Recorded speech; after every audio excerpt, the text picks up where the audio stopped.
course, some people are doubting themselves. They feel the call to bring presence into this world. They also feel that the presence is arising in them. There's definitely an awakening process happening to them. There's definitely an improvement in their lives, and yet they feel they're not at a level of human perfection. There's still a certain amount of dysfunction or conflict perhaps happening in their lives and in their relationships, or they may find they fall back periodically, they fall back into what we call unconsciousness. How can they teach presence if that is the case? So they doubt themselves and say, can I really teach presence? If I'm not present continuously in my daily life, can I teach presence? No. Obviously, you can still beautifully teach presence, even if you're not continuously present in your daily life. Let's say in your daily life, there's a lot of presence that flows into your interactions with others and situations. And yet at times presence is obscured again in your life. That could happen. It does not mean when it arises again, it's not there very powerfully. So when it arises, and then occasionally you fall back into perhaps old reactivity, a period of negativity, a period of identification with the thinking mind, the voice in the head that continuously complains or anticipates dreadful situations or whatever it does. So you fall back into unconsciousness. Then you acknowledge that there are still periods of unconsciousness, and then again, it does not detract from the fact that many times you are able to bring presence into interactions and situations, and that's fine, but perhaps not all the time. I'm now talking about human beings who become teachers of presence on the level of ordinary daily life. Now, what about people who become teachers of presence as part of their helping profession? And again, you may be a very powerful tool for positive change, helping many people in your profession, because when you are interacting with human beings in your professional capacity, with the transcendent dimension having been added to whatever you do as a professional, that is very powerful. And so I have observed more than once, humans can be very powerful in their helping profession, because when they are engaged in this work, they can put aside their personality completely. They are not operating through the conditioned personality. So whatever they do, whether it's a body worker or therapist or nurse or doctor, they put aside the conditioned personality and do not operate through that when they are engaged in their work, and that can be very, very powerful. Then in their private life, it's quite possible that the degree to which they are able to remain present in their private life may be limited. That does not detract from the fact that they can be very powerful teachers of presence in their professional life. So it's that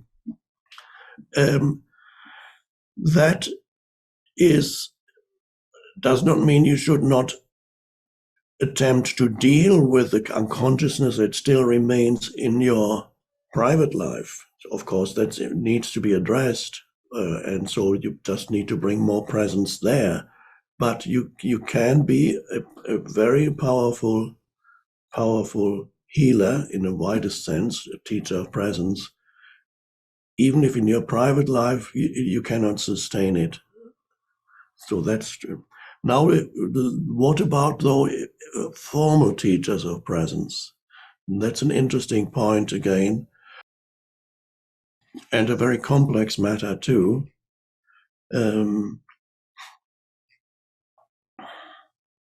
First of all, it's important to realize that on the human level, there is no such thing as perfection.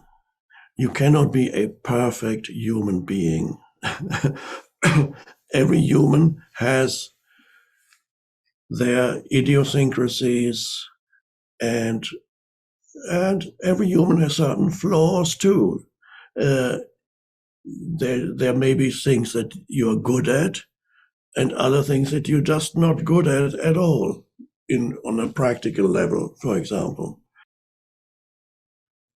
So do not seek perfection on the human level, and have some compassion with yourself if you're not a perfect human being. However, we are not talking here about serious dysfunction in your relationships with other human beings, for example. If your life is conflict-ridden and full of negativity and stress and anger and so on, in other words, if there is heavy unconsciousness in your daily life, can you be, let's say, a formal spiritual teacher still, or is that possible? You could be, perhaps, if you're a helping professional, you could still be very effective if your personality is put aside. Now, when you are a formal spiritual teacher, does that still work? I have observed some teachers who are actually quite powerful speakers, have affected many people on that level, and yet in their daily life is not that great. In other words, they can help many others, but they can't help themselves. And I know that because several of them have actually told me that.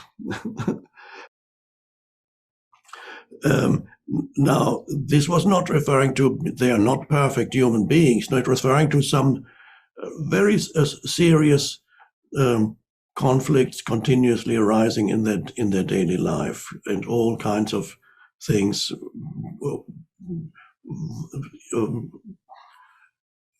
violent lawsuits and disagreements, and all kinds of relationships breaking down again and again, and so on.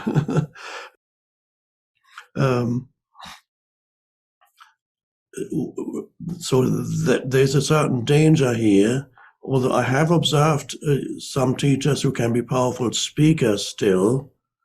I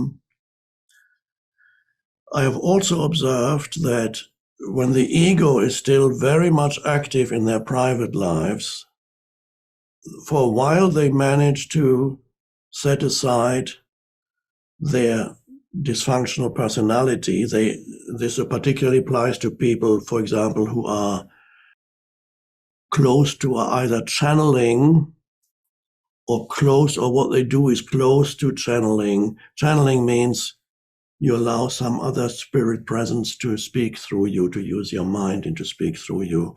There are, occasionally you find channel teachings that are powerful. Occasionally, many of them are just words, but occasionally you find powerful channel teachings, and the person who channels may be just as unconscious as anybody else, a normal person. For example, the person who channeled The Course in Miracles, which is a powerful spiritual work, Helen Schuckmann, she was a psychologist, and she herself admitted that she did not understand what she was writing because it was channeled. So she was not up to it. She didn't embody it in her daily life either. But so she became a tool for that. So that's a different matter. There's a clear distinction there.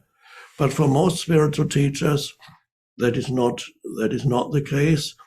And if there's serious dysfunction in their daily life, and in other words, big ego is still operating, at some point, the ego begins to contaminate the teaching. And the spiritual teaching is no longer clear and pure. It becomes a mixture of truth and egoic lies. And that's at that point, many teachings like that turn into cults, for example. When a cult, what is called a cult, develops, it's often the case that there is spiritual truth there, but it becomes increasingly contaminated with egoic dysfunction. And so you get a mixture of truth and lies.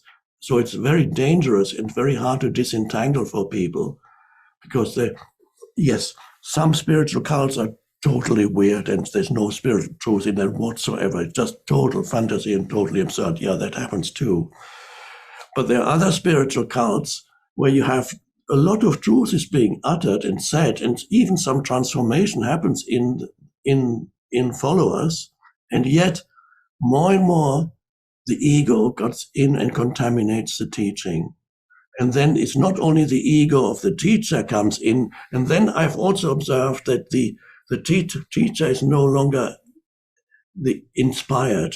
Gradually, the teaching is no longer powerful because the ego can take over again completely. So that's very dangerous. So you need to be really very alert and vigilant about the ego, especially if you become a formal spiritual teacher. The ego can, at any stage, as I sometimes call it, it can come back in through the back door. It comes back in. And you develop, especially if you feel your presence is powerful and you begin to affect many people and your words are inspired. And even at that point, the ego can come in through the back door and then claim credit. I, not the deep I, but this I is the egoic I. And I am the greatest of the greatest teacher that ever lived, for example. A conceptual identity comes in based on the power that was there, but the ego takes credit for it. And that's the downfall of many spiritual teachers. The ego took credit. So if you're a formal spiritual teacher, I'll talk about that in more detail some other time. It's highly important to be vigilant. There can be certain imperfections in your daily life, but if there's serious dysfunction still in your daily life, you need to be really vigilant. You may want to give it a little bit of time and sort out the worst of that.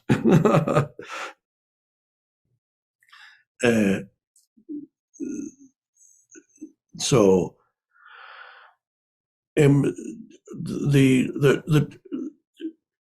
another way, just as a final thing, I have also observed that some spiritual teachers can, up to a point, can affect positively large numbers of humans. They are very powerful performers. So it's not quite the teaching at the deepest level. They perform when they got up on stage. They begin to perform, and it's a great performance. They speak very powerful, they gesture, and it's a wonderful performance, and everybody goes, wow. and for a while, but there's a glamour around it, and although they may utter some spiritual truths, which to a limited extent may be helpful to some people, there's some element of deception around it. And that again is our teaching can become contaminated because it's really the ego is a performer. The ego performs. So make sure that if you become a formal spiritual teacher, I'll be talking about that some other time. Make sure that you do not become a performer, because spiritual teaching cannot be a performance. So it's a very, very complex subject. For the time being, let's just summarize by saying, yes, no human being is perfect, and yet, if the ego is massive still in your daily life, then you need to be really vigilant and observe yourself so that the ego doesn't take over, and because it's not going to end well if the ego takes over.